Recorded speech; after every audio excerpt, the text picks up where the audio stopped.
প্রিয় বন্ধুরা, আমরা এখন সবাই আস্তে আস্তে হাঁটতে যাচ্ছি। কোথায় জানেন? আজকে আমাদের একটা ছোট ফিল্মের শুটিং আছে। আমাদের সাথে কিন্তু আছে, দেখতে পাচ্ছেন, সানগ্লাস, কালো চশমা পরা। তাকে আপনারা দেখেছেন বারবারই, এবং তাকে আমরা কিন্তু আজকে অন্যরকম পরিবেশে আমরা দেখতে পাবো। যিনি খুলনার ত্রাস এবং মিডিয়ার জগতের, যিনি এক নামেই অমিত হাসানের হৃদয়ের স্পন্দন, যে অমিত হাসানের শালাবাবু, উনি কিন্তু আমাদের সাথে আছেন। নাম আমরা পরে জানাবো, তো নাম এখনই বলে দিই, এসকে আলমগীর, অনেক ইউটিউবার। এবং পাশে আছে কিন্তু দ্বিতীয় কাজল।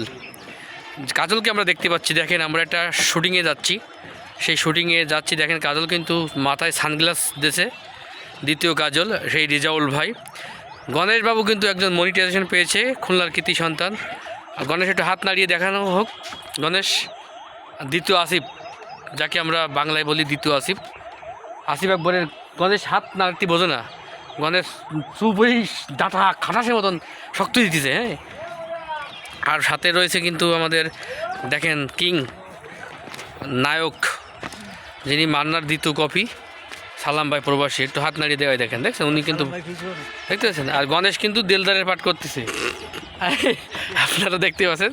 এই সেই গণেশ, এই দেখেন, এবারে হাই দিয়েছে, দেখতে পাচ্ছেন আপনারা। এবারে এই সে আলমগীর, যিনি অমিত হাসানের হৃদয়ের স্পন্দন, এই যে ইয়াস বলছে। উনি কিন্তু মাথা নষ্ট গানের ভাইরাল হয়েছিল, আর একটা গানের মাটির ফুলের গানে ভাইরাল হয়েছে।